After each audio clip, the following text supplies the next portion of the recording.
my background. Ay, ay, ay. I'm still trying to get used to this whole thing, but it'll be okay. Okay, that's good. All right. Okay, so my name is Keela. Y'all know me as Dr. Keela, also known as Dr. Keela John of Good Hair, Good Body. I appreciate the opportunity to be a guest of Dr. Amsu and Mr. Breaks Great Black Detox, the Great Endo Summit. So I was invited to speak to you all about just a bit about endometriosis and how it creates hormonal imbalance that ultimately leads to chronic inflammation locally first and then systemically afterward, and how this ties into nutrition. Okay, so hi, Dr. Keela. Yes. Can we just stop you just there? That's a great, we love it. We see you've got your whole thing prepared, but let's just do a cold start. We'll do a formal start, and then we'll introduce you, and then we'll go that way. Has she become the host? Have you made her the host yet? Just we gotta make sure that you have all the operations and all that, and then Mikey is gonna introduce you and all of that. Okay, cool. So yeah, but great start anyway. Okay. Send me her bio. And his name isn't Mr. Breaks, it's Mr. Breaks. Mr. Bricks. Yeah, like Ready Brick or Mr. Bricks. Oh, Mr. Bricks. Okay. No, don't pay attention to him, man. Foolishness. And nobody knows their name like the one who owns it. Right, it's Breaks. Okay. Yeah, share your screen, Keela, to see. We want to test it to see if you can. Sure. Please. Let me get to here, and then. Doesn't matter what time. Ay. It's a little slow load up, but I think we're gonna be okay. I need that little monitor. It's better for me. So. Oh yeah, to turn it. What happened? Oh no. Wujao needs. He brought in a bigger monitor for us to see, but he's having difficulties turning it around and stuff. Yeah, but we're good on your end. Have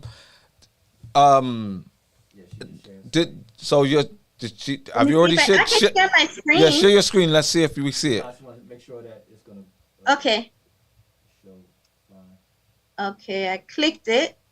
There we go. I started sharing the screen. There we go. Lovely jubbly. Okay, let me just get it rolled. Okay. Oops. Usually I can do this pretty well. Let me just get it rolling. You let me know when to cue in, and it's fine by me. Whenever. All right, unshare your screen again. Unshare. Okay. Yeah. So we've tested that, so that's working. So now we can let's see. Okay, great. Where's the one with the attachment? I think this time the people in the UK will be able to get this in the evening, eh? Well, we're basically recording this, and then we're gonna make sure we edit and do stuff like that, and then present it. So we might have a couple of live people, but we're not really expecting anybody. Oh, okay, that's fine. Now, by me. can you adjust your screen so that you're a bit higher up? There you go. Oh. There you go. Are you standing? No, I'm actually sitting down. Oh, okay. I can put another. I can tell by not ever meeting you in person that you're short. Yes. One moment. I'm short, but I come from tall people. Go figure. What's going to be funny is when she comes around and she's going to be taller than MC. No chance. Of course. I'm the throwback because most of my relatives are over 6'4". I'm the throwback. AMSU's shadow is taller than he is. Okay, I think I can get this a little. I'm from a tall family as well, but you know, I'm the last child, and I think the tall ran out by the time I got. 5'8". I always told my dad I was his fastest swimmer, so I mean, it doesn't matter that I'm short. I'm the one that made it to the egg. So greetings everyone that's joining the call. Thanks for joining. I know it's Sunday. You guys are chilling. I'm not sure where some of you guys are in the UK, maybe in Nigeria, maybe up in New York. But welcome. We're going to kick off in just a few minutes here, waiting for people to join, and we'll start our recording. So hi to Olufemi, Melanin. Who's Melanin? Melanin's iPhone. Did you send me the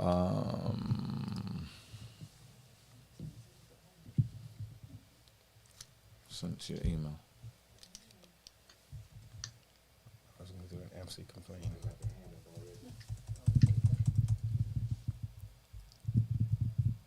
Wait, Melanin might be my sister.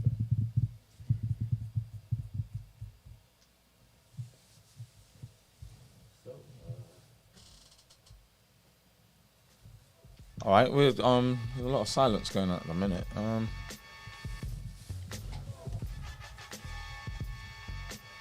And if you all can notice, we're wearing our yellow shirts in solid. Well, I mean, you're on a long thing today. We're wearing yellow. Carry on. I didn't get the memo. I didn't get the memo.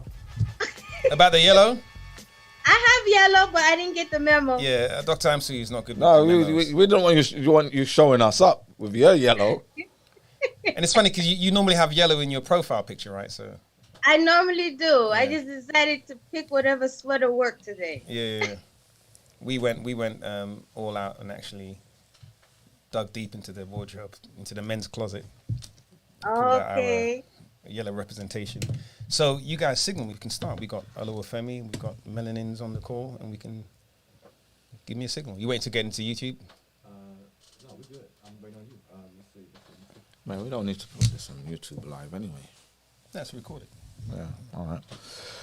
All right, everybody. We're on Dr. Amsu's Endo Summit. So make sure you click the link in his bio at dr.amsu and register if you forgot. And make sure you come over, get the Zoom link, and learn a bit for a short spell. Okay, you won't regret it. Tag a friend, tag a relative.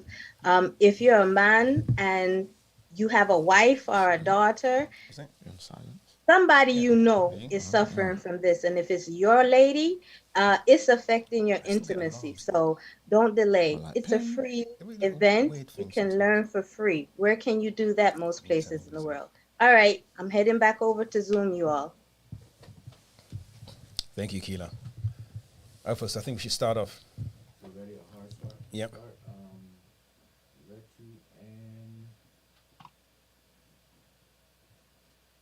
What's up? Greetings, folks, and welcome once again to the Great Black Detox, the clinic, the channel. And today's quite a special day. As you can see, I'm wearing yellow, and we'll introduce Dr. Amsu in a little while as well. He's wearing yellow.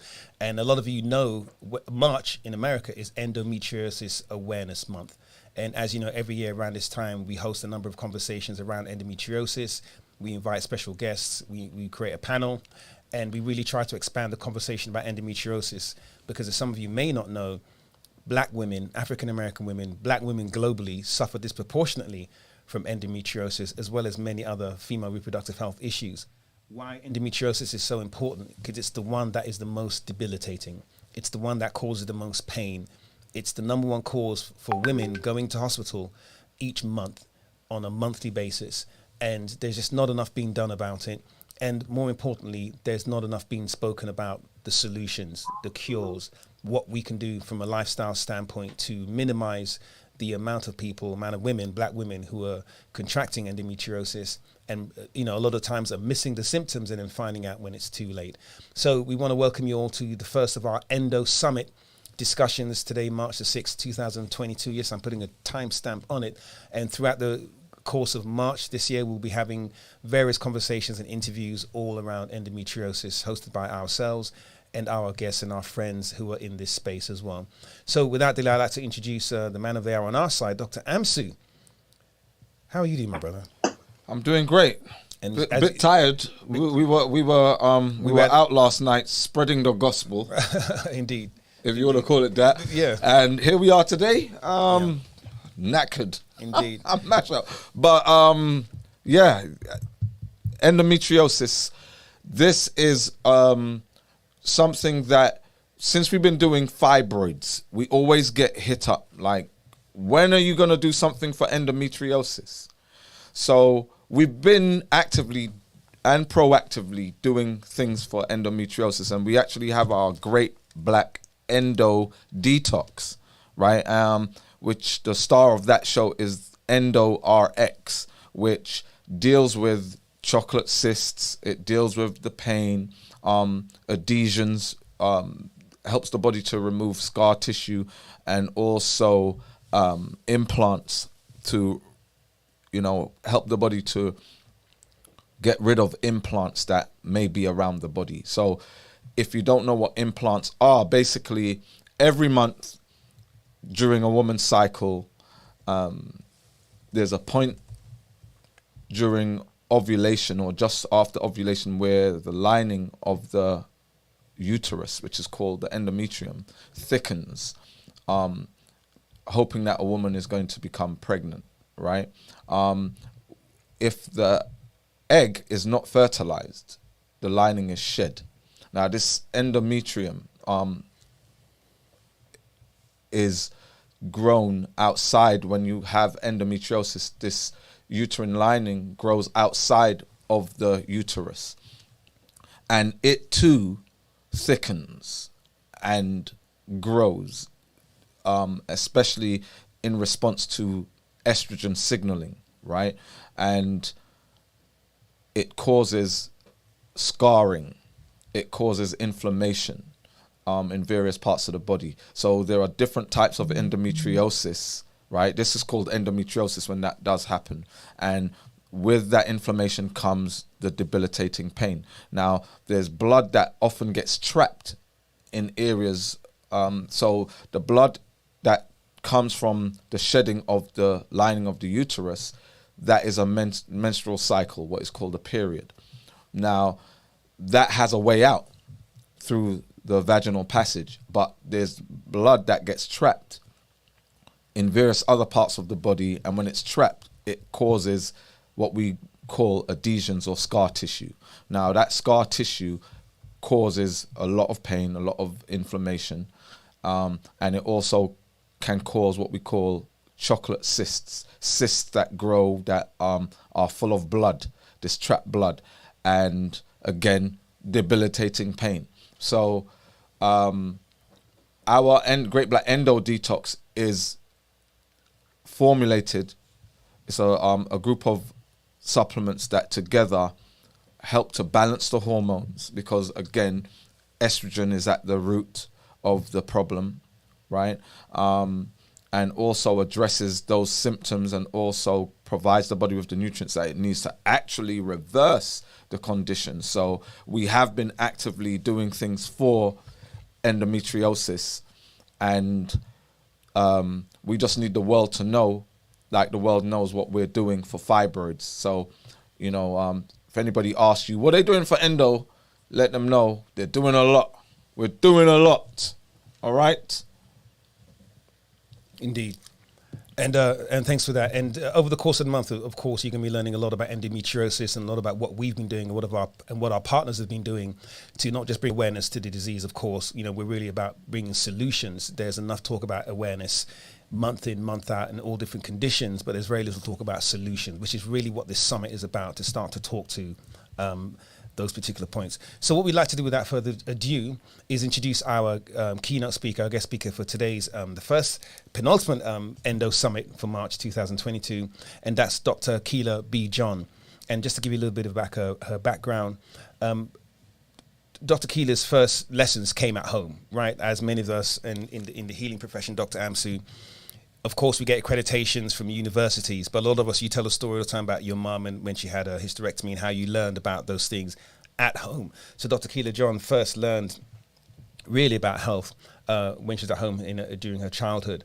But then she managed to attend Baldwin Wallace College, now called Baldwin Wallace University in Berea, Ohio, where she earned her Bachelor of Science, cum laude, of course, degree in chemistry while minoring in biology. Graduate schools, Wayne State University School of Medicine in Detroit, Michigan, where she earned her Master of Science degree in human physiology and minored in immunology as well, and earned her Doctor of Medicine, MD, cum laude, of course, degree at American University of Antigua College of Medicine in the British Virgin Islands. Now, during her clinical rotation, she observed that patients of African descent living in the US often develop chronic medical conditions, e.g., cardiovascular disease, diabetes, autoimmune diseases, thyroid diseases, and reproductive diseases that were far less prevalent in their countries of origin. Right. They also experience associated dermatological symptoms along with dermatological medication side effects, hair loss, itching, skin rash, and so on and so forth, which were a great source of distress for Dr. Keeler, of course. In addition, she observed that poor gut health, secondary to chronic consumption of mineral and vitamin deficient foods, was common and exacerbated the skin flares. Now, as you can tell from her studies and what's really in passion, Dr. Keeler, she's averted a majority of her time to healing and to researching what these conditions are. And it's through that, I guess, we got in contact with Dr. Keeler by hearing about what we do and then hearing her, a marvelous resume. And I've only given you a small snippet of her bio and all of the wonderful work she's done with people in her clinic and in her space. We thought it very fitting that she be our first keynote speaker on this first Endo Summit call. So we'd like to welcome Dr. Keeler Jean. Welcome to the Endo Summit. Welcome, Keeler. Pleasant afternoon, everyone. Thanks for inviting me to be a keynote speaker. That's the first for me. So that's just open disclosure. The thing I like about medicine and science is that it's logical. It's very logical. It's not difficult, but you have to learn the language. And where a lot of people have challenges finding the answers is that they don't know the right language in which to ask the question. So they suffer, and the answers are often right before them.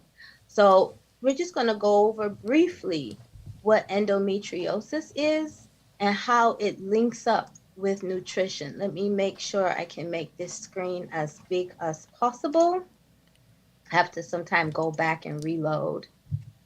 There we go. All right, and let me click out of here.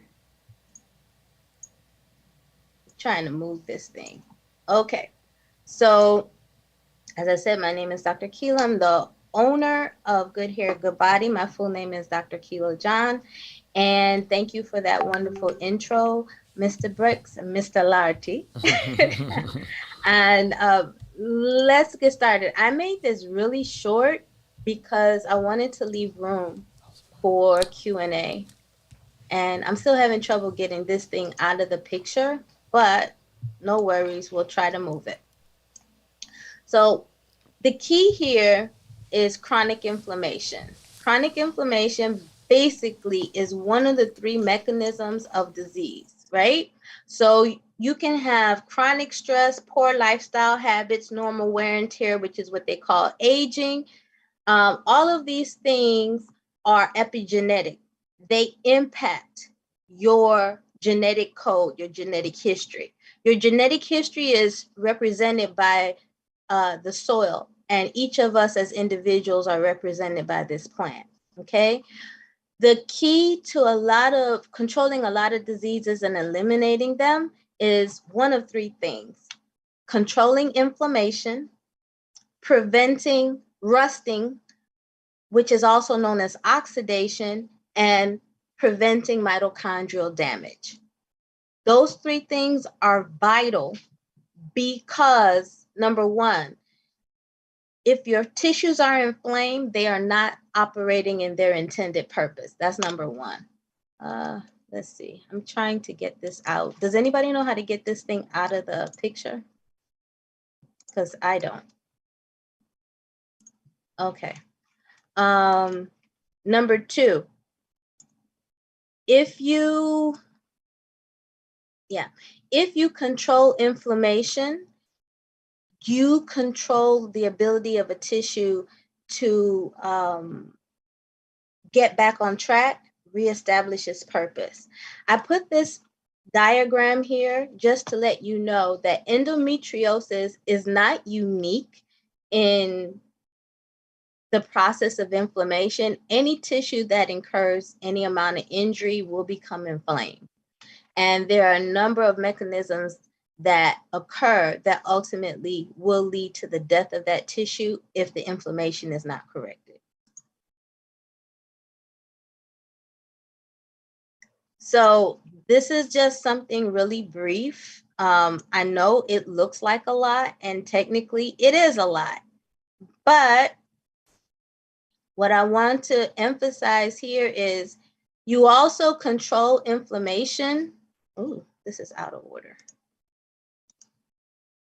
You also control inflammation by your lifestyle habits. So not eating sugary foods, starchy foods, not consuming processed foods. Processed foods have a lot of cytotoxins in them, and they basically cause the cell to rev up and burn out, which yields a lot of oxidants, things that will rust your cells. And as a result of rusting, the cell goes down a path of programmed cell death. Because ultimately the mitochondria, which is the engine of the cell, gets burnt out. As I said, inflammation, if you control inflammation, that smoldering inflammation, that slow burn, if you control it, you allow tissues to recover, to heal, and then they can resume their normal course. Most tissues in the body have one of three, or maybe two of three, or all three functions. They're either for growth, cellular repair, or immune defense. Some of them have other specialized function, but growth, cellular repair, and immune defense, which are shown here, okay? This is a triad. All cells have this, right? But if you cause the engine of the cell, the mitochondria, to burn out, you end up in a low energy state. If you cause, and that's the same here, if you cause it to burn out, you end up with rusting in the cell. If you have tissue injury, you end up inflamed. Inflammation, oxidation, and mitochondrial injury are the three main ways that cells end up dying. We see it as accelerated aging. You know, cell disintegrates. You lose connectivity between cells. They don't communicate as effectively, and then things start to slow up and their functions start to slow up. Acidosis is another key trigger for all of these, because anytime cells are acidotic, the machinery, the enzymes, metabolic enzymes, they coagulate like a cooked egg. So even if the mitochondrial membrane is relatively intact, you know, the engine of the cell is relatively intact. Its component parts are cooked, they're fried, so they don't work. The other thing that will trigger inflammation and mineral deficiency are GMO foods. The seedless are pale seed foods. You know, watermelon used to have dark seeds. Now it either has pale seeds or no seeds. That's from the introduction of chemotherapy drugs into the growing process. And it creates a mineral deficiency, namely manganese, which is necessary for sexual reproduction and maturation, along with other mineral deficiencies. The other kind of food that is not new, but it's only been discussed since January on the food market, and it really should say genetically engineered, is really RNA interference technology, which basically a gene that codes for a pesticide is put into a plant and becomes part of that genome. The problem is you can end up with abnormal cell growth, and we'll touch on that later with endometriosis. Abnormal cell growth can lead to cancers, ultimately cellular dysfunction, changes in cellular behavior. So this map may look like a lot, but the key to all maps are to look at the nexus point. So we have rusting, which is oxidation, inflammation, dehydration, acidosis, low energy state. The cell can't proliferate, it can't repair itself, it can't heal itself, and that heads you down a path, a common path called programmed cell death, apoptosis.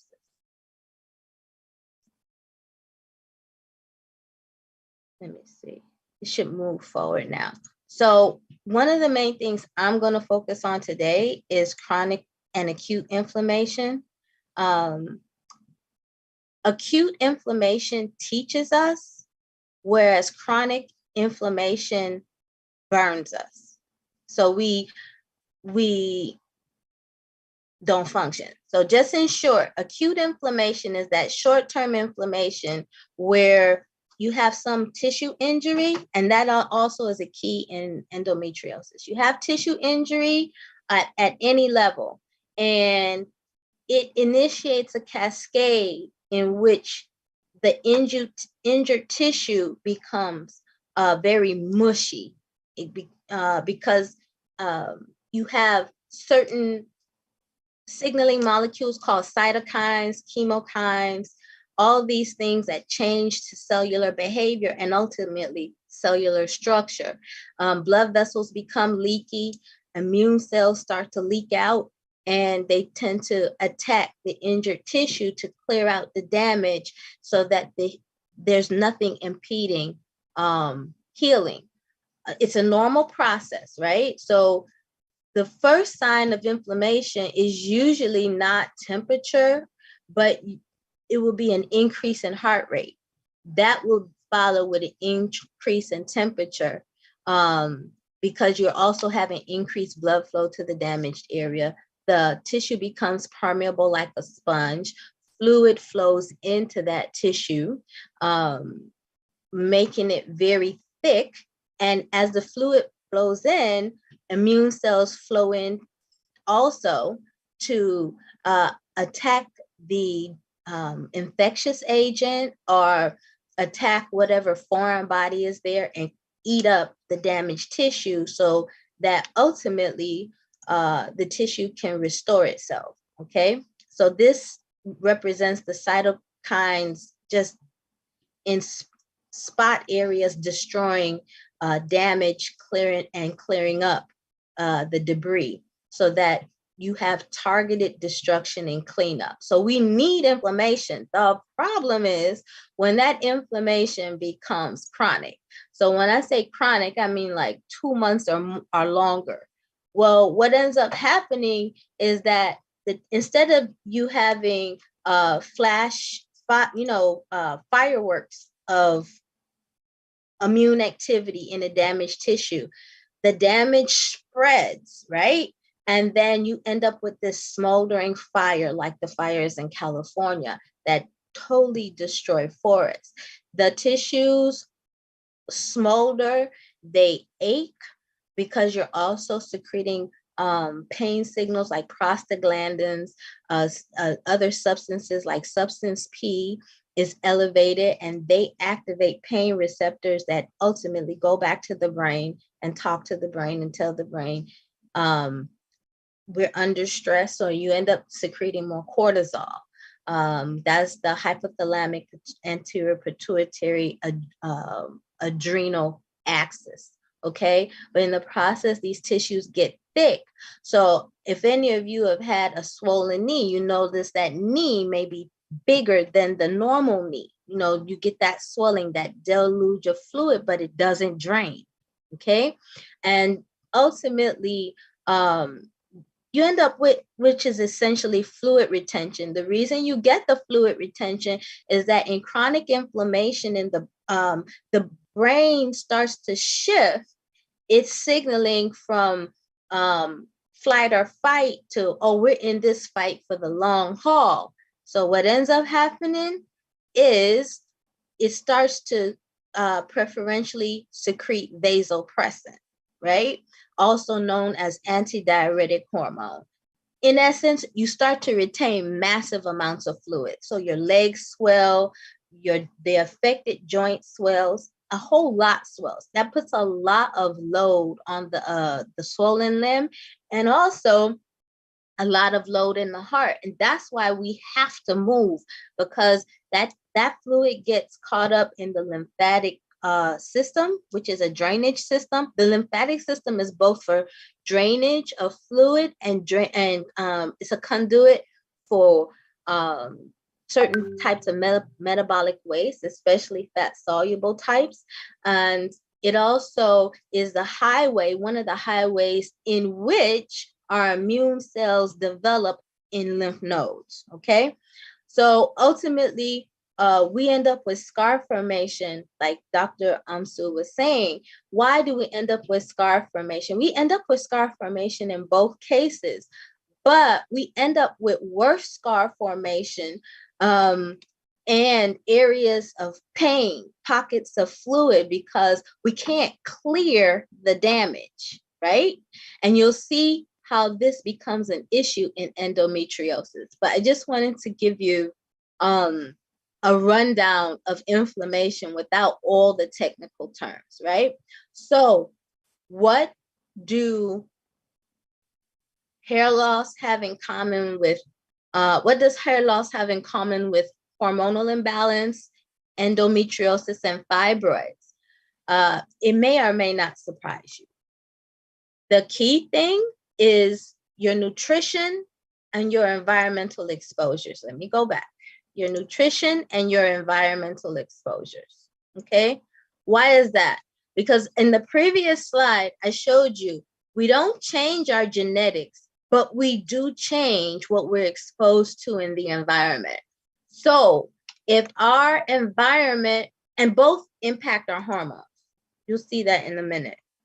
So if we're under chronic stress, we're already at a hormone imbalance with cortisol, because cortisol is elevated to help us to adapt to the stress in an intermediate sense.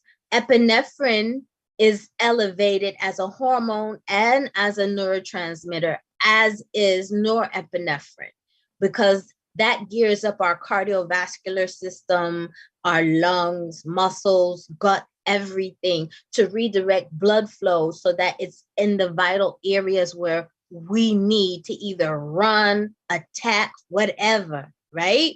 And it redirects that blood flow away from the skin and away from the gut, because we're not digesting while we're handling a stress.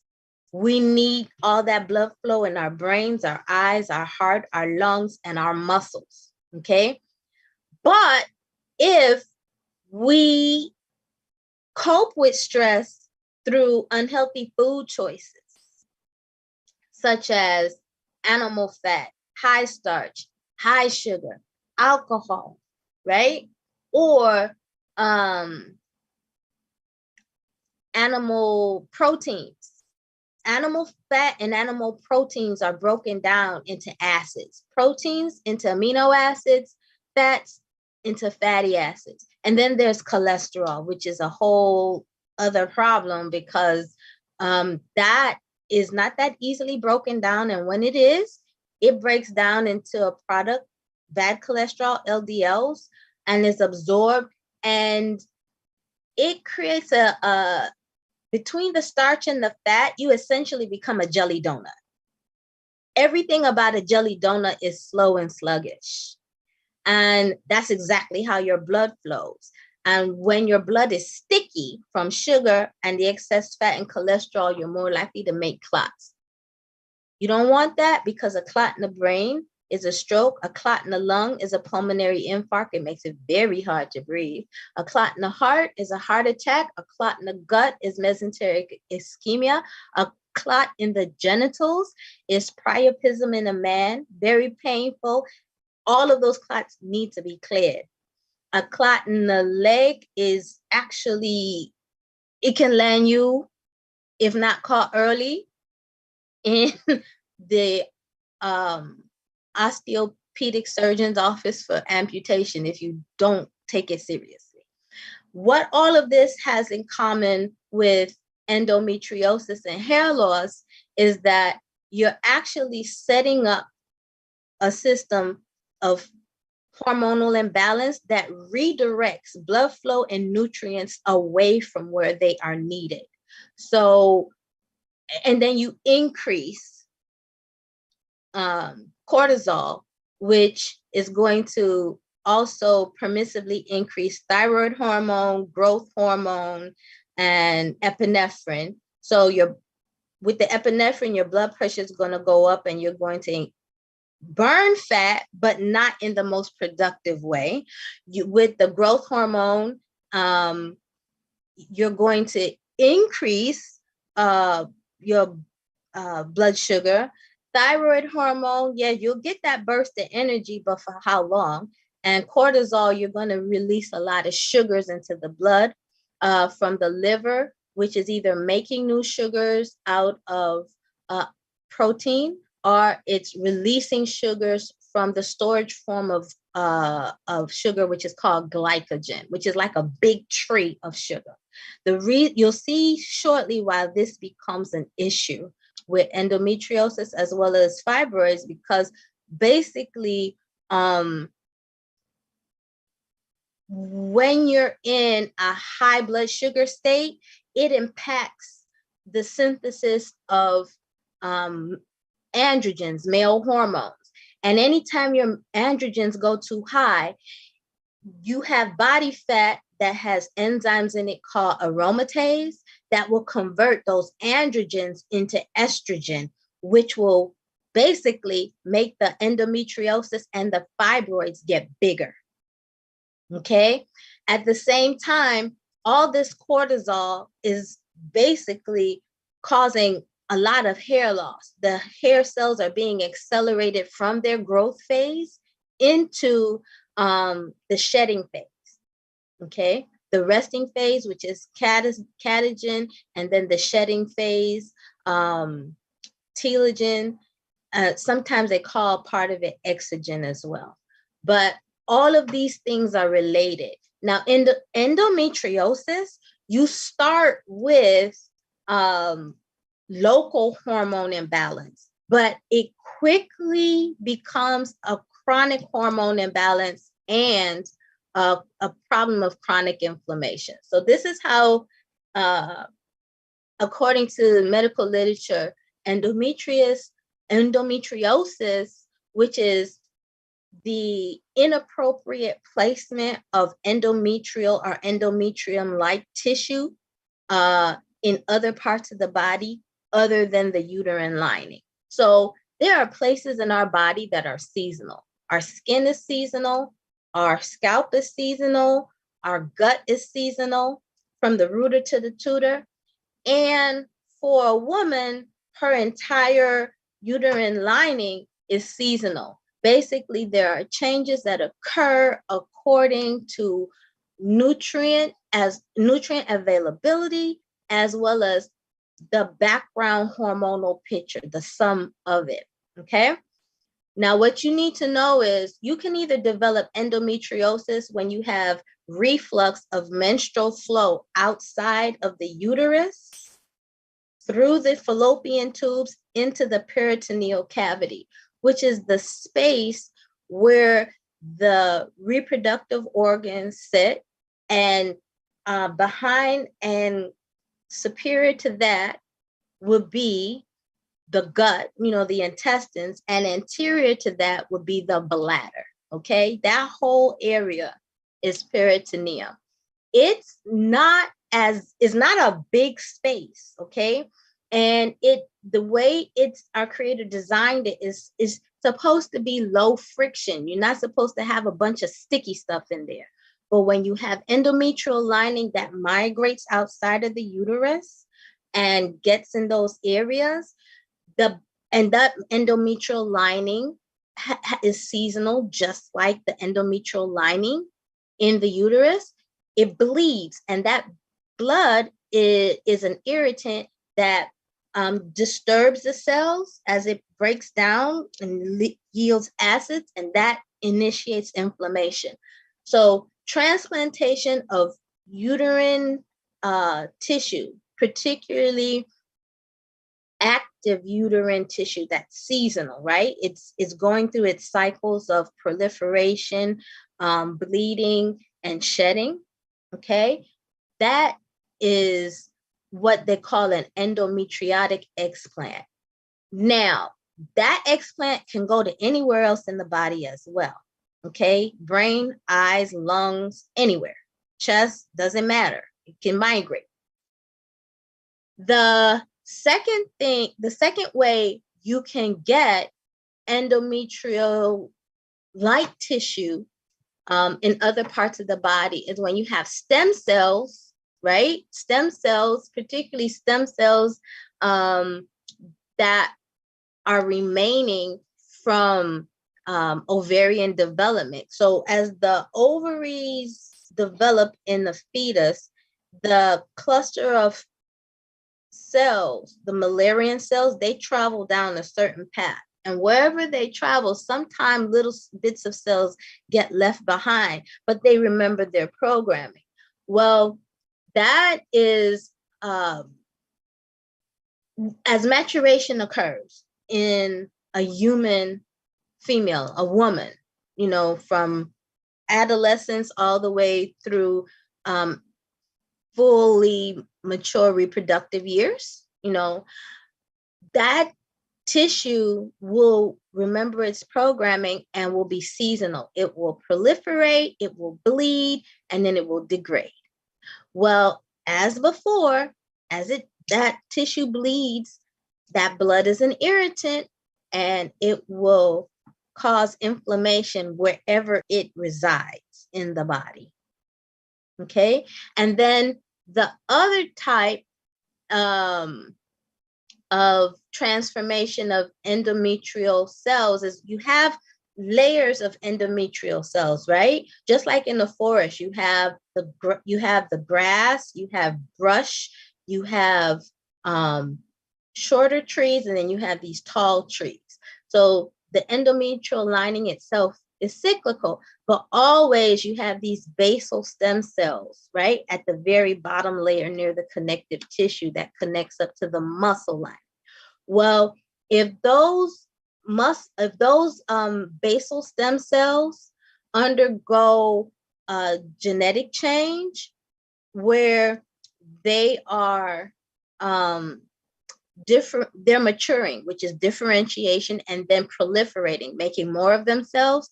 You can also have endometriosis within the lining of the uterus. So there are two major ways, but then the transformation where you have this metaplasia, which is basically it changes behavior and it proliferates. The stem cells change behavior and proliferate and start acting like mature endometrial lining. All of that together with the reflux of menstruation, all is categorized as endometriosis, okay? The key thing here is to remember how this endometriotic tissue behaves, okay? All right, so remember how I said you have this background of local hormonal imbalance? Okay, so one of the behaviors of this endometrial tissue is that it's estrogen dominant for at least 4 reasons, So first of all, you have increased activity of an enzyme called aromatase. And remember what I said about aromatase? It converts male hormone into female hormone. So it converts androgens like androstenedione, DHEA, all of that into estrogen, right? So estrogen levels increase. The second thing that happens is that estrogen itself, and in this particular case, we're talking estradiol. There are at least 3 different types of estrogen, right? Estradiol is very, very strongly active, has strong affinity for its estrogen receptors, and there are more than one type of estrogen receptor. And you have estriol and you have estrone, okay? Women of reproductive age have a lot of estradiol. Postmenopausal women have a lot of estrone, which is weaker. It has weaker affinity for the estrogen receptors, okay? Now, this is the thing you have to remember. When you have high estradiol, 17-beta estradiol, it stimulates this enzyme called COX-2, cyclooxygenase type 2, which is an enzyme that causes both increased synthesis of estrogen, so it amps up the estrogen, as well as increased synthesis of prostaglandin E2, which causes pain. Okay? In addition, you get a persistence of that stronger form of estrogen called estradiol, formerly known as 17-beta estradiol.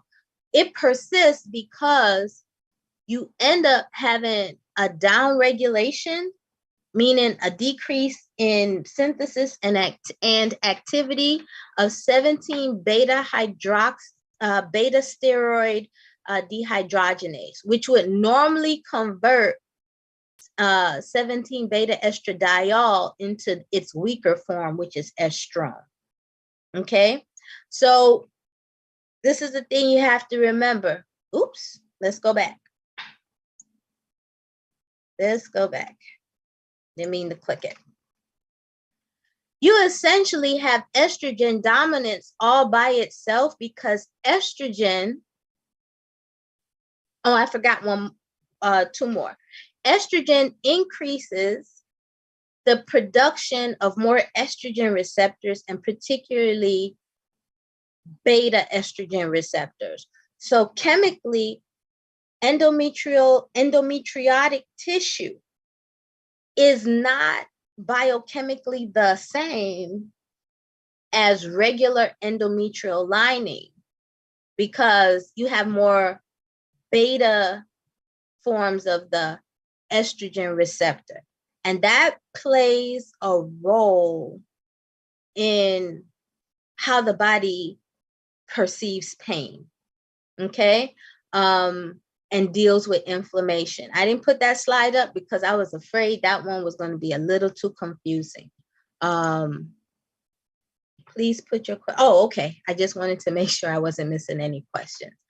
The other thing that happens is that in this endometriotic tissue, this tissue that has, is essentially not behaving like regular endometrial lining, is that you end up having a decrease in the number of progesterone receptors. So even progesterone hanging around is not going to be listened to by the endometriotic tissue. So you can't dampen down estrogen and its effects. And one of the ways that this plays out is that when you dampen down the number of progesterone receptors, the activity of 17-beta steroid dehydrogenase also goes down. So instead of going towards the weaker estrogen, you get a persistence of this strong estrogen, 17-beta estradiol.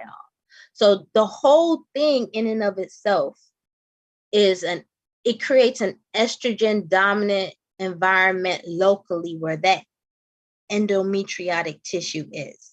Now, do you have any questions? I know that was a mouthful.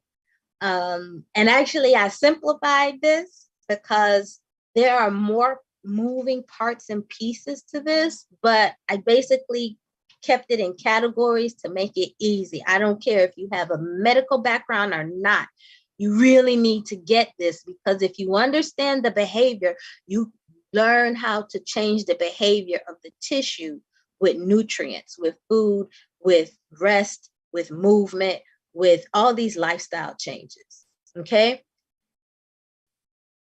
If there are no questions, I'm going to keep moving. You get chronic inflammation not only from the bleeding tissue, the bleeding endometriotic tissue, but you also get inflammation because the whole pathway, namely the inflammation is initiated by activation of a transcription factor called NF-kappa beta. So this bleeding is an irritation that basically causes increased transcription through this protein, NF-kappa beta, to increase tumor necrosis factor alpha and other pro-inflammatory cytokines, right? Tumor necrosis factor alpha is a key signal in chronic inflammation in just about every part of the body, from head to toe, as well as in autoimmune diseases. You just get this smoldering inflammation that I showed you before. In addition, like I said before, when this COX-2 enzyme increases its activity due to high estradiol levels, you get a lot of prostaglandin E being produced, which causes pain in the local area. So that's why sometimes when a woman is having her menses and the endometriotic tissue is also bleeding, if that endometriotic tissue is in a pocket between the colon and the uterus, which is called a cul-de-sac, what ends up happening is you get massive release of prostaglandin E2, and that binds to pain receptors, as well as you get increased substance P, which is also a pain receptor, and you get a massive Charlie horse of a cramp in that area. Okay. In addition, this high estrogen state, estradiol, which is also represented by E2, it's the same as 17 beta estradiols. They're the same thing. It's just that in medical literature, sometimes they'll write it estradiol, sometimes they'll write it 17 beta estradiol, sometimes they write it E2. That's why it's key to know people and be able to go to different people as resources who can decode this information, because if you don't know the language, you miss the clues. This high estrogen state dampens down tumor necrosis factor alpha, as well as other inflammatory mediators that will affect T cell killing of these endometriotic tissues, these explants, right? So what ends up happening is that the NK cells, natural killer cells, which are a type of T cell, they're like the sharks of the ocean, right? They pretty much look for something weak, or they look for something that is disabled. I don't want to use that word. They look for something that is out of sorts, right? And is dysfunctional. And they will check to see if it has all its documents. And if it doesn't, the documents, meaning these molecules called major histocompatibility complex. And believe me when I say, when cells are out of order, their papers are not right. And the best analogy, even though I don't necessarily think it's politically correct, the best analogy I can give you is in a country like Panama, which for many years was a police state. If you didn't carry around your cedula, which is your walking papers, you could be arrested and put in jail. Well, natural killer cells take that a step further. They just kill the tissue on the spot. They don't ask questions. Do you have the right papers? If not, it's curtains for you. Cytotoxic T cells basically also would normally kill infected cells, abnormal cells, or cells in the wrong place. Endometriotic tissues qualify as that as well. But due to estrogen dampening down natural killer cell and cytotoxic T cell activity, they see it, but they don't react. to the endometriotic explant so they don't eliminate it, right? And whatever can't be eliminated can't be cleared up, which takes me to the third thing. High estradiol dampens down the activity of macrophages, which would normally be the cleanup crew to a massacre of endometriotic explants. So if you can see it but can't kill it, and if you can't even clean up what damage is there, that culminates into an evasion of immunologic killing. Okay? The other way high estradiol promotes the survival of endometriotic explants is that the endometriotic explants will produce a lot of growth factors that promote their growth in response to high estrogen. A lot of blood vessel growth will also be initiated as a result of this high estrogen state. And this high estrogen state shuts off apoptosis, which is what I showed you before, where you get this programmed cell death. It's a death cycle, right? Where essentially the cells would be made to disintegrate. So if you evade immunologic killing by T cells and macrophages, which are basically like amoebas that go and gobble up stuff, right? That's damaged or that's dead. And you can't even initiate a death signaling sequence to cause the endometriotic explants to disintegrate. You basically have a tissue that is behaving like cancer. And that's the other thing I didn't put here. The reason endometriosis has to be addressed and corrected ASAP, corrected early, is because that endometriotic tissue, if it persists, will start to change its behavior yet again and start to exhibit behaviors that will transform it into cancer wherever it is. So if it's implanted in the ovaries, ovarian cancer. If it's implanted in the uterus, uterine cancer. If it's implanted on the bowel, you could have otherwise normal bowel or bladder. But if you have one of these implants and they go through another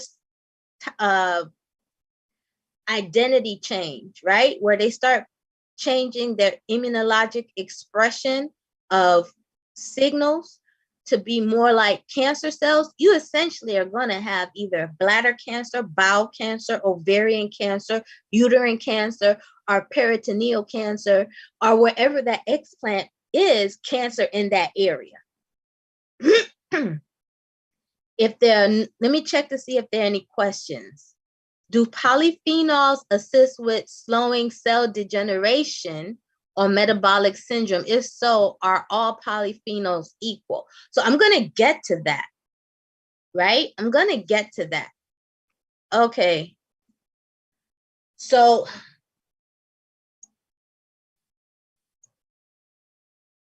let me go back because I can better explain this to you if I show you the problem, because then we can identify the solutions here.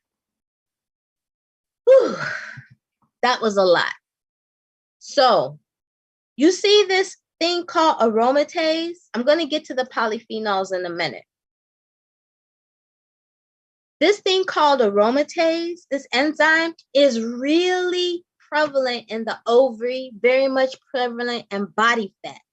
Not so prevalent or not prevalent at all in normal endometrial lining. What does that mean? If you have ovaries, you want to keep your ovaries because you do need the estrogen to properly absorb your minerals, namely magnesium, which keeps blood vessels dilated and calms nerves, and calcium, which is key in muscle and nerve signaling, as well as how should I say? When I say nerve signaling, you have nerves all through your body. You have more than one brain. Everywhere you have brain tissue, you need calcium there to allow for a release of neurotransmitters so neurons can communicate, right? All right. Wherever you have fat, you have aromatase. But if you have too much body fat, you're going to have too much aromatase around. And if you have a lot of male hormone in you, like polycystic ovarian syndrome, right? They have a lot of male hormone. Congenital adrenal hyperplasia or regular adrenal hyperplasia. They can have a lot of male hormone. You're going to convert all those androgens into estradiol, which is going to set this whole pathway ablaze, right? That's number one. Number two, if you have chronic high blood sugar, like in diabetes type 1 or 2, that will set off inflammation systemically.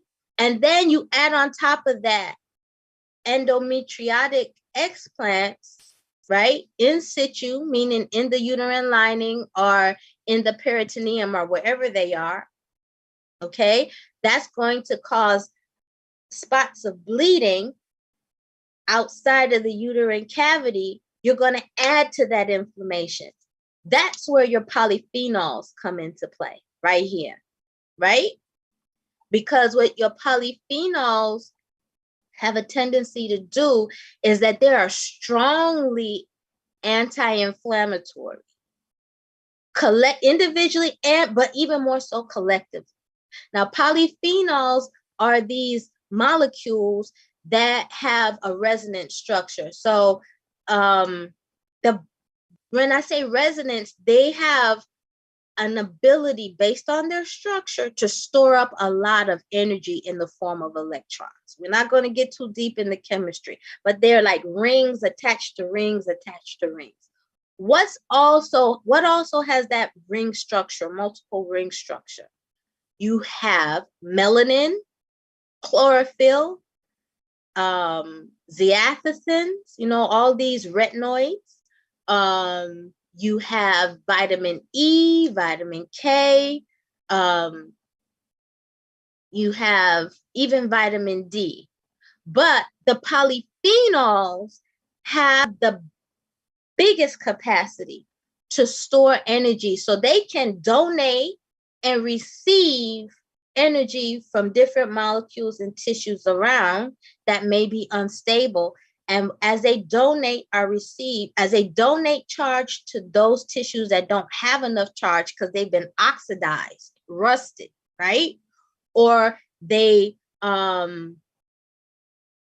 quench oxidants, right? Remember I said oxidants, reactive oxygen species, are generated when mitochondria rev up too much from being exposed to anything that will rev them up, including excitotoxins.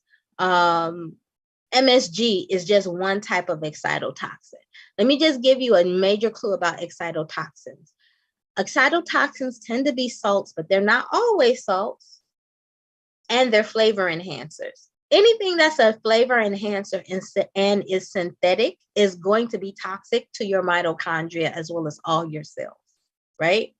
Okay, remember that, because what polyphenols do is that they quench, they donate charge to those oxidants so that they can't go around being energy vampires to your cell membranes, snatching off a charge and making those membranes unstable, because unstable membranes will oxidize, they will inflame, and ultimately the membranes that belong to those cells will engage in the death sequence called apoptosis. Okay, so you need those polyphenols, meaning those signaling molecules in your fruits and vegetables, to calm everything down and help inflammation to go away. Okay, also you need them to quench these unstable oxidants, reactive oxygen species, reactive nitrogen species, reactive sulfur species. So you get reactive oxygen species a lot from carbohydrate ingestion. So when you eat a starchy meal, you're going to generate a lot of oxidants, which are going to snatch energy and hence stability from your cell membranes. And any cell membrane that's not stable, it cannot function properly, right? You need, you generate a lot of reactive nitrogen species from excess protein metabolism, and you generate a lot of reactive sulfur species from a lot of protein breakdown, because some proteins do have sulfur in them. Okay. Let me see if there are no questions yet. Okay. Now, the other thing you have to remember is that to keep a lot of your system stable, you don't want to eat a bunch of animal proteins. Why? Especially in the US, a lot of livestock are beefed up with estrogen and antibiotics at a certain high level that will mimic estrogen, so that they bulk up, they get fatter, and then they garner a bigger price at market before slaughter. Well, everything concentrates up the food chain. So when they slaughter that animal and it is killed, remember, slaughter, just, murder is a stressful situation. So that animal tissue is already loaded with cortisol. Cortisol promotes inflammation by initiating increase in tumor necrosis factor alpha and other pro-inflammatory cytokines. Okay, it's loaded with epinephrine, right? Epinephrine is a stress hormone, okay, as well. So you're eating the chemical stress of that animal. Can't be good in a picture of endometriosis. Conversely, when you eat fresh, natural, organic fruits and fresh, natural, organic veggies, as well as the herbs, natural edible herbs, they come with a lot of polyphenols that dampen down inflammation, dampen down oxidation. So the cells stabilize. Once cells stabilize, they can resume function. So even the immune background changes. The immunologic system becomes more attuned to what's going on. And as you decrease the amount of estrogen in your system, because you're not eating the animal products, right? You're not eating the cheese, drinking the cow's milk, eating the yogurt or the eggs, you're decreasing this background of estrogen in your system, which ultimately brings down all of these consequences of estrogen dominance. That's why when you look at Dr. Amsu's plans, they strongly encourage certain fresh fruits and vegetables and discourage others, because some are estrogenic, like cucumbers and certain types of peppers, but some are anti-estrogenic, anti-inflammatory, antioxidants. So you have to pay really close attention to those things, because what you consume, the nutrients you consume, can either throw you into hormonal imbalance by increasing estrogen production and persistence of stronger types of estrogen like estradiol, can throw you into inflammation by increasing cortisol, as well as other mediators of inflammation, that promote inflammation. And some of those things can also rev up and burn out the mitochondria, which will also lead you into a death cycle called apoptosis of, programmed cellular death. So these polyphenols in the food are vitally important. The polyphenols in Dr. Amsu's Great Black Detox product catalog basically stabilize the mitochondria, dampen down inflammation, and quench oxidation, among other things. Because when you control those three, inflammation, oxidation, and mitochondrial damage, because each of those can lead to the other, when you control all of those, you give the body room, space, and time to regroup and heal itself. And part of that is rebooting the immune system and bringing down estrogen so that the immune system can surveil, identify, kill, and eliminate these endometrial explants in, wrong spaces, otherwise known as endometriosis. I know that was a mouthful. Oh, I forgot a few more things. You have to rest, because resting allows your body to regroup, brings down your cortisol, and it helps normalize your sex hormones, your testosterone, as well as your estrogen, right? And anytime your estrogen is normalized, your progesterone, the sensitivity of your cells to progesterone also normalizes, okay? So as estrogen comes down, progesterone comes up, right? You need sunlight exposure, because sunlight exposure catalyzes the cleavage of the precursors of vitamin D from the cholesterol in your skin. And vitamin D alters the behavior of estrogen producing tissue so that you end up getting less estrogen production. So you become less estrogen dominant. So getting sunlight normalizes you, just like rest normalizes you hormonally. The polyphenols in fruits and vegetables normalize all your defense systems, right? And restores normal cellular function so that the cells themselves can work together to normalize, your hormones. So you are not staying in an environment internally where things are so out of whack, it makes it easy for disease to dominate, okay?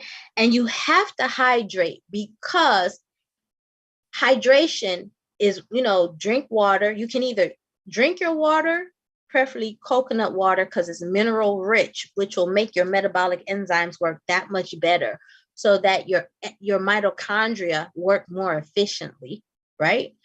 And you can eat your water in the form of fruits and vegetables, which is filtered water, which is also mineral rich and very calming, because fruits are loaded with potassium, right?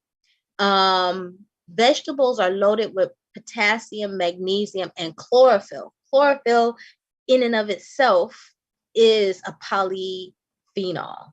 Okay, so it's a capacitor. It can donate and as well as receive charge.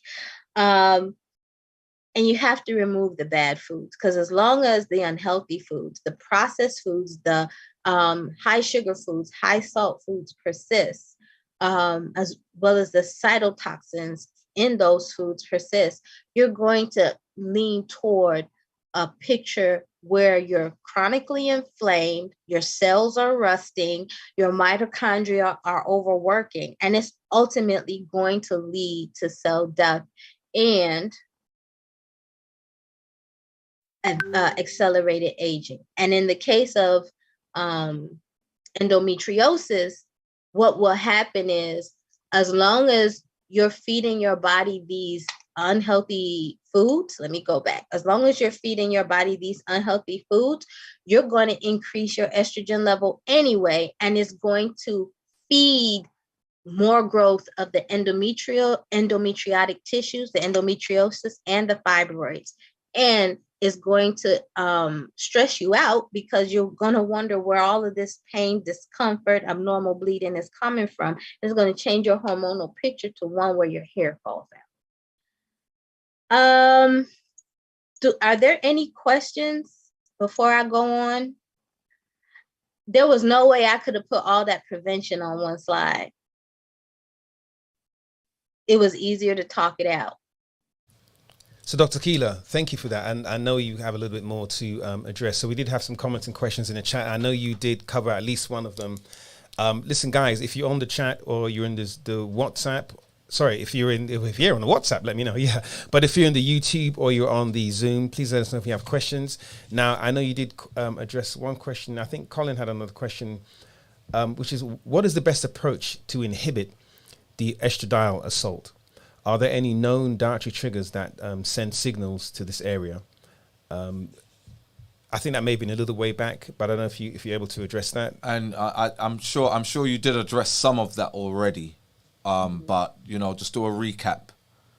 Okay, so like I said, anything that's going to trigger inflammation is going to set the endometriosis in a space where it's even harder to get rid of. Because see, you have to remember, endometriosis, its behavior early on is like endometrial lining, but it doesn't shed. It doesn't pass out of the uterine cavity through the vagina out of the body. It just sits there, and blood is an irritant. So anything that's going to make that endometrial tissue survive and just keep cycling without dying is going to cause it to persist. So that's anything that's estrogenic. So that's not just your processed foods, but that's also certain vegetables. If I remember correctly, correct me if I'm wrong, Dr. Amsu, there's certain peppers, bell peppers and cucumbers and soy are among many. But right, I know somebody had asked about polyphenols, right? Yes. So polyphenols, generally we big up polyphenols, right? But there are 4 main classes of polyphenols, right? So we have phenolics, we have still beans, we have flavonoids and ligands, right? So ligands are basically phytoestrogens. So in that class of polyphenols, that's what we tell any women or men who are experiencing estrogen dominance to avoid ligands, right? Because we have this affinity with our estrogen receptor alpha, with this polymorphism that we have, that we exacerbate the estrogenic effects of these xenoestrogens, whether they are from phytoestrogens in the form of ligands, or they are, from petrochemicals or from pollutants and, household chemicals, things that we involuntarily ingest, right? So ligands, not all polyphenols are created equal, right? And you have flavonoids, which are great. They're antioxidant, they're, anti-inflammatory, they are antiviral, antibacterial. Same with phenolics. And still beans are antifungal, right? But it's those ligands, and ligands are found in soy, found in flax, found in certain peppers like bell peppers. So that's why in the book Got Fibroids, the Fibroid Elimination Bible, which is all about female reproductive disorders, we have a food list of these are the foods that you avoid when you are estrogen dominant. And we have a food list of these are the foods that you should incorporate into your diet if you are estrogen dominant. So there are certain phytoestrogens which trigger have a greater affinity to estrogen receptor beta, which basically estrogen receptor beta has the opposite effect as the alpha receptors, which exacerbate the effects of estrogen, right? So cauliflower is one of those substances where it's a anti-estrogenic substance, and it's also anti-aromatic. It stops the effects of aromatization, right? And aromatization is that process of converting androgens into estrogens, right? And again, with black people, with us as black people, we have that genetic polymorphism, which we produce more aromatase than everybody else. And aromatase is an enzyme, right? So we have this genetic, not mutation, polymorphism, because it's unique to us, right?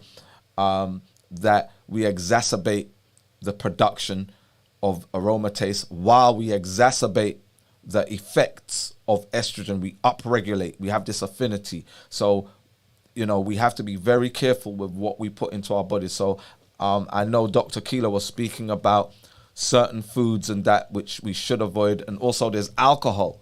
There are things that we do socially. Alcohol, you know, if we're smoking weed, you know, THC has a very powerful estrogenic effect. And with the legalization of weed is creeping in this THC level. So most people who smoke weed, they want to get a stronger high than normal, than natural. And there are these GMO weeds that THC levels are far higher, extremely high. So normal THC levels are supposed to be nothing above 1% of the constituency of the plant.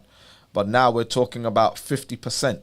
We're talking about, you know, 60%. Depends on the strand, the genetically modified strand. So we have to be careful if we're estrogen dominant, and especially women who suffer with fibroids or endometriosis or adenomyosis. You might be smoking your way into more pain or drinking your way into more pain. And Dr. Amster, I think just to reiterate, you may have mentioned, forgive me, I'm trying to follow some of these questions here, ligands, right? So polyphenols, again, you know, we typically big them up, you know, the ones found in grapes and red wine, and, you know, should be taken in sort of modest amounts to help with the sort of digestive system and so on and so forth. Ligands, which polyphenols have the ligands or ligand type that we should be concerned about? I know you mentioned a couple earlier on. Well, flaxseed, right? soy, in certain berries have it that but soy is like one of the main culprits that why we say stay away from soy, because it's extremely high in ligands, right? Those bell peppers, and the thing is, bell peppers, we don't absolutely forbid bell peppers because there are great nutrient properties aside from the ligands in bell peppers. So we might say stay away from them if you have an estrogen dominant related disease, but you know, you can reinsert them into your diet once you get past a certain place. And another big one, and hops, hops as well, hops, and beer, and of course, right. That's why people who drink a lot of beer get that beer belly, right? And you talk about cucumbers, and cucumbers, right? And cucumbers are a big one because it's one of those things that's pushed for the smoothies, right? You know, cucumber smoothie because it's got all the water in it. Well, right, cucumber water, right? And in most salads, cucumbers are there, so it's like it's a filler, isn't it? You know, in a lot of them. So, Dr. Keela, yes, back to you. Back to you, Dr. Keela. I didn't know if anybody had any other questions. I know that was a big topic. I did my best to synthesize it down to the key points. But does anybody have any questions? Because, you know, this is the thing. In rare cases, some men can experience endometriosis. Endometriosis too, because you can have from the fetal period persistence of tissues called Müllerian cells in the prostate, along the vas deferens, anywhere in the male reproductive tract. And if say that man is consuming a lot of estrogen rich foods or smoking marijuana that is processed. You know, a lot of marijuana has patent on it, which means it has been modified. And the smoke as well as the THC leads to an estrogenic picture and a downregulation of testosterone in the body. So like Dr. Amsu and Mr. Briggs was saying. So, you know, if a man has a kind of diet and lifestyle that increases his estrogen and he has this endometrial tissue still persistent in his body, he can develop endometriosis as well. It's rare, but it does happen. Right, and the aromatic polyhydrocarbons, right? The most carcinogenic substance on the planet. When we smoke or we grill, barbecue, that's what we are basically ingesting, right? Aromatic polyhydrocarbons. And they devastate us with oxidative stress. And those are what's, you know, responsible for polyps, which are the start of, you know, colorectal cancers that a lot of, especially men, have issues with. One of the most common causes of cancer. So yeah, you can proceed, Dr. Keela. So did anybody have any questions? I hope.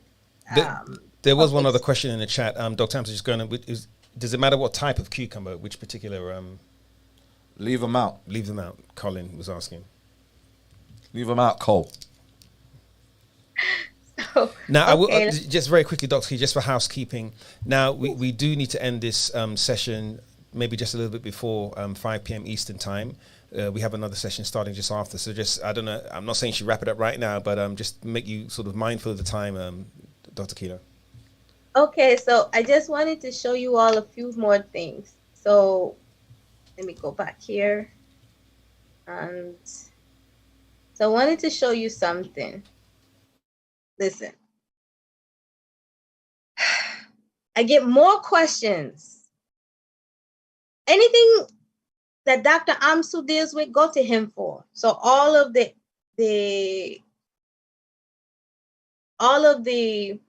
things where he gives you those specifics, like he was talking about polyphenols, he's talking about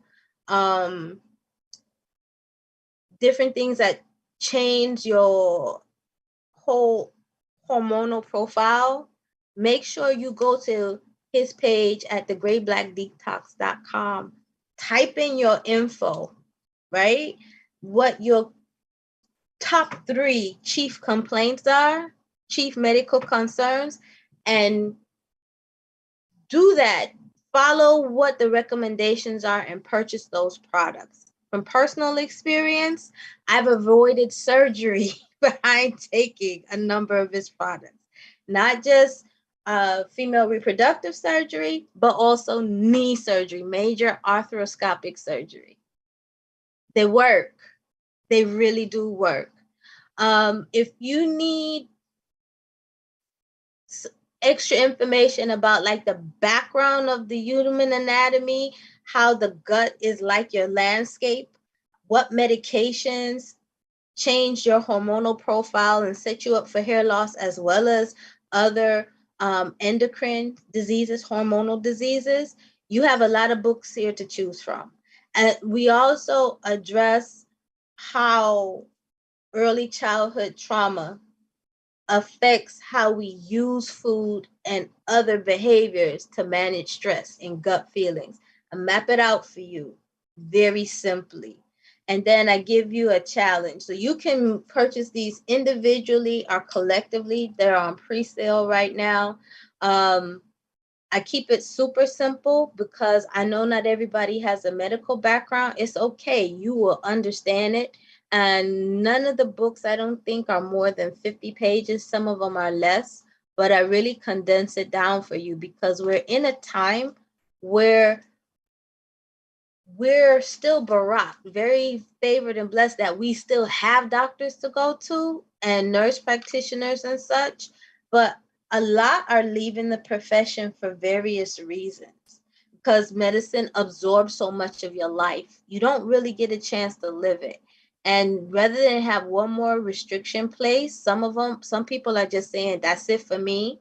I tap out, I'm doing something else in the medical field, but I'm not seeing patients. So a lot more of the responsibility of self-care falls on each of us as individuals. And this set of books constitutes a crash course on your gut, your immune function. I don't think I even put the immune book in here. I meant to, but I forgot. It's called Gut Defense. How medications interact to change your hormonal profile and change how your body is able to access minerals as well as vitamins. How chronic inflammation sets you up for failure and not achieving your health goals, including the exterior ones, clear skin, healthy hair, which are just barometers of internal health. And then I give you like a 90-day boot camp where you do a self-assessment in the gut check challenge. And then after that, you have a few steps that pretty much are not going to conflict with anything that Dr. Amsu mentions in his book. It just gives you kind of like a structure, especially if you have a very, very busy lifestyle, of how to fit things in and why you might be consuming certain things at certain times a day. One of the last things I wanted to mention, I'm going to stop sharing my screen, is that food cravings are a real thing. And the level of your food cravings are going to indicate your level of stress. So if you're craving sugars and starches, you're stressed. But when you start craving salts, right? That's a different tier of stress. And then for some people, I would venture to say most people, even though they don't admit it, they go from sugar cravings to salt cravings to sexual cravings. Why? Because your adrenal glands produce steroid hormones that control sugar accessibility, namely cortisol, salt reabsorption, which is aldosterone, and your sex hormones, namely the androgens. So as your level of stress persists and or increases, more levels of your adrenal glands get recruited, right? To redirect resources to deal with that stress. You're going to overproduce the cortisol in chronic stress, but you're also going to have salt retention from the aldosterone produced by the adrenal glands and the antidiuretic hormone produced in your hypothalamus by, I believe, your periventricular nucleus, which is a part of your hypothalamus in your brain. And your sexual cravings will increase as well.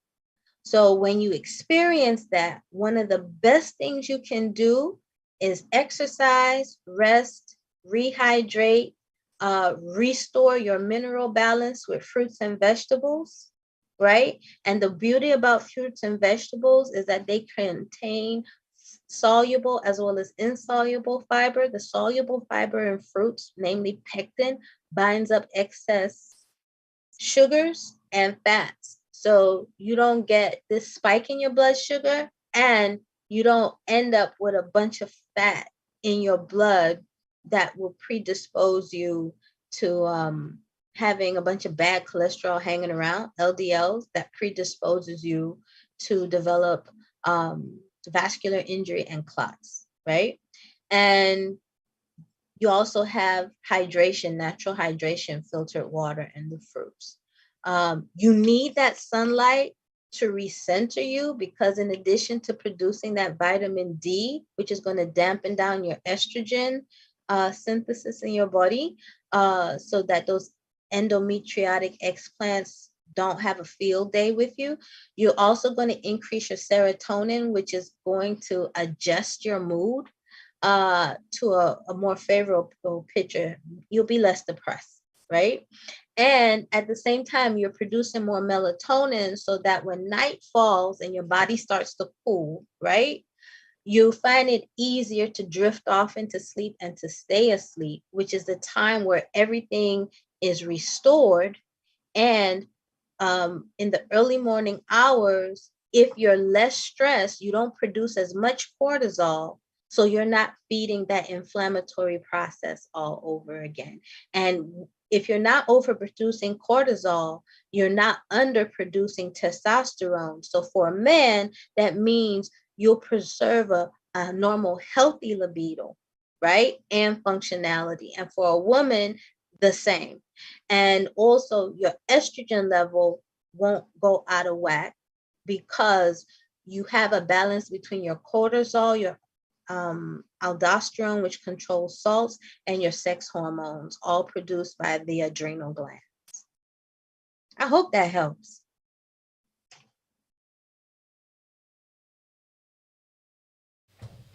Hey, Dr. Keela, that was absolutely amazing. I'll be honest with you, I wasn't even expecting that much information.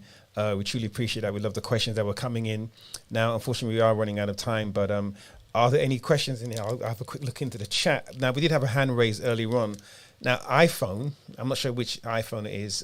If you're still having a question, I think you had a question, you made a comment in the chat earlier on.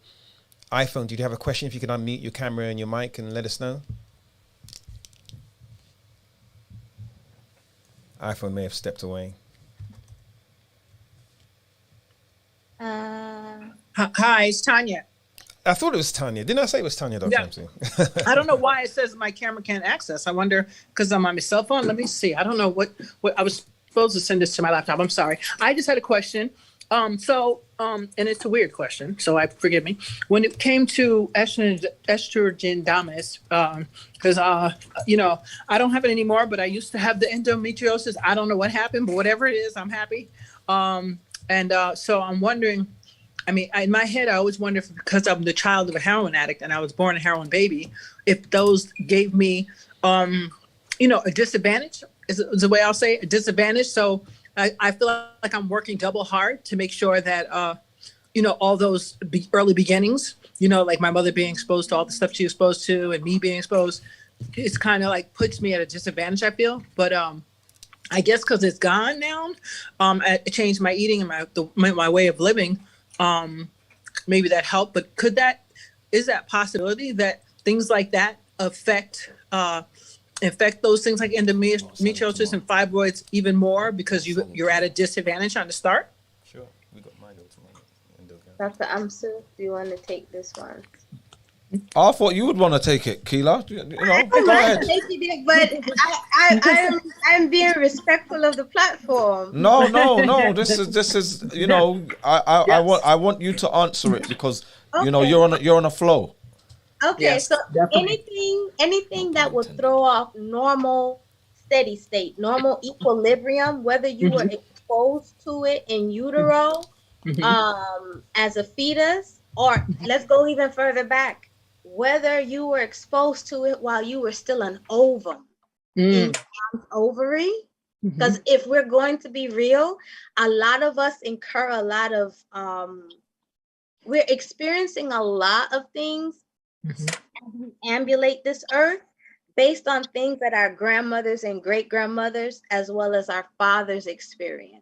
Exactly. So anything that will throw off that healthy balance can affect you in your life outside the womb, because it's definitely affecting you while you're in the ovary, while you're in the uterus. And let me just say, not to leave the gentleman out as well, if you want to negatively or positively impact a child through their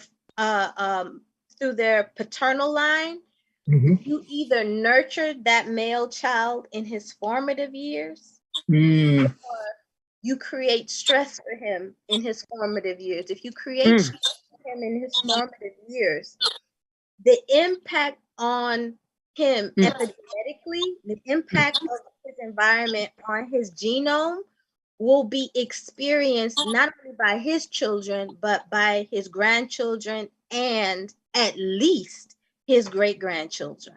Wow. And the same applies to women, but the thing with women, if you negatively impact a woman even before her reproductive years, because we are born with our reproductive cells in arrest, meaning they're in suspended animation. So whatever we experience as fetuses, as ovum, as fetuses, as babies, as toddlers, as preschoolers, as school-age children, as teenagers, as young adults, multiply that experience 3 and 4 generations down the line. So when you impact a woman, you're impacting her grandchildren, her children, her grandchildren, and her great grandchildren. So that is the field of epigenetics. Now, if you're going to talk in terms of warfare, chemical warfare, drugs are a form of chemical warfare. Genetic modification of food, genetic engineering food can be used as warfare and can impact a child as well as their reproductive cells. So of course it's going to have an impact on the adult. The key is, and I'm not trying to be biblical, but in Bereshith, which is the Hebrew word for Genesis in the scriptures, when we were supposed to eat from the garden, we were supposed to be downloading preservation information into our bodies, because eating is the fastest way of receiving communication other than light and sound. And we're getting all those polyphenols, minerals, vitamins, hydration, nutrients, all of that in the right foods, right? Which is conditioning not only our digestive system, which is a nervous system and an immune system connected to the reproductive system and directly to the central nervous system all in one, but our food, being that food is cold, it can reprogram us. Just like drugs are cold, they can reprogram us. And if you have bad programming downloaded, it will change you. So you have to replace the bad programming with the good programming to make the good programming so loud that the bad programming cannot get a foot and the cells can't hear it. Amen. Amen. And on that note, Dr. Kia, that's absolutely an amazing place, wonderful place to wrap that. And it's funny you saying that, and I was thinking, about the heroin and, children that are raised by parents who are on, we look at class A drugs, but the food, the alcohol, all of the things that we ingest and imbibe are basically poisoning ourselves and our children, as you said, for generations, which is another reason why what we talk about now isn't just about how healthy you are, but you're literally destroying the vessel in which you breed generations of our community, which is, why we're probably suffering things now, Dr. Amsa, that our parents or our grandparents were subjected to in the 40s and 50s. We're second, third generation now starting to see the effects of that. Well, listen, everyone, we really want to... Can I just say something? Yes, so go ahead. Real quick. I like that you were speaking about chemical warfare, right? Because it's chemical, it's genetic, it's orientational, sexual orientational warfare, all of these things, and the way how it's presented, like, if you do research and you find all these white papers, and it's when you start reading white papers, you realize how much they actually know what's going on a cellular level, on a molecular level, how foods we eat, how things in our environment, things that we ingest, how they affect us, and they carry on anyway. The FDA is supposed to be what protects us, right, from such assaults, but it allows these substances to be put on sale and for us to continue eating and ingesting these absolutely toxic substances. and they have such a profound effect on our bodies generationally, right? And we are at war. It's not by accident. It's intentional. And that's why we do what we do, is to combat the effects, you know, the plan that has been put against us. And we're not conspiracy theorists. We read, we research. It's not just about evidence, it's about seeing it unfold in front of us. You know, if you put a timeline on it, 60 years ago, cancer was a rare occurrence. We live in a society now where we are technologically advanced. We're so convenienced, right? For everything. Everything is by convenience. We can wave our hands and fulfill an order, right? We have all big pharma, these advanced pharmaceutical companies, yet people are sicker now than they've ever been in the history of this planet. So despite technology, despite, you know, advancements in so-called pharmaceuticals and whatever, we're now more sick than ever before. And we find that nature is the best pharmacy. Nature is the best pharmacy. Everything goes back to nature. So when we eat denatured substances, we put ourselves at risk. When we partake in plastics and, you know, these chemicals that have been synthesized over the last century, we've become more sick. There's been, you know, and us as black people, we're most affected by it blatantly than everybody else. So I commend you, Akila, on your presentation. It was brilliant. And Dr. Keela is going to be one of our consultants. So when you book your consultants, you can actually, your consultations, you can actually request for Dr. Keela if you would like her to be a consultant. So kudos, Dr. Keela. Thank Indeed. you. I made it through. You did it. You did a great job. Awesome. Much better job than he was going to do, and almost as good as I was going to do. But you know. Creator, and thank you both for affording me the opportunity to speak to your audience, because you know I know y'all take this very, very seriously, and there's a lot I didn't touch on, but Sure. I wanted to give you all the highlights. Absolutely, and we really appreciate you coming in. We'll be doing more of this in the coming weeks of March and ongoing. There are so many topics, so many subjects that are very crucial to the African American, to the black experience here in America and globally that aren't being addressed. And as you see on the board behind me, I don't know if you can read it, you know, endometriosis awareness. We've crossed out the awareness. We want endometriosis solutions. There is not enough being talked about the solutions, and that's what this is really about. There's a whole bunch of stuff Dr. Amsi knows. There's a whole bunch of stuff you know.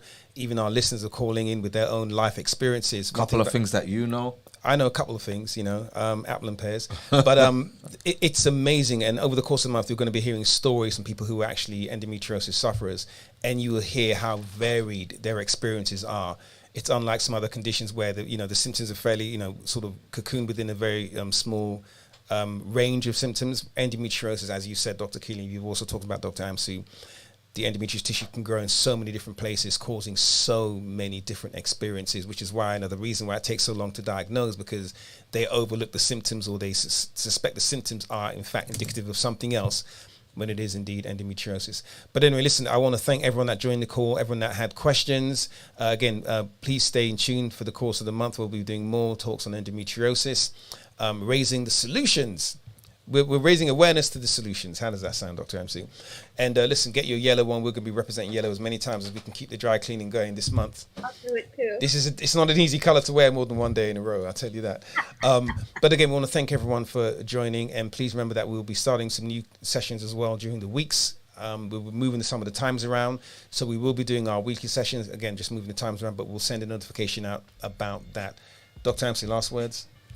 Thanks to everyone who came along on this journey with us. Thank you. Endometriosis Solutions Month. There you go. There you go. Thank Dr. Keela, you. thank you so much. Thank Thank you so much, you everyone. all. Sending love to everyone. Thank you guys. You guys are awesome. Thank you, guys. Happy healing. Thank you. Take care. See you soon.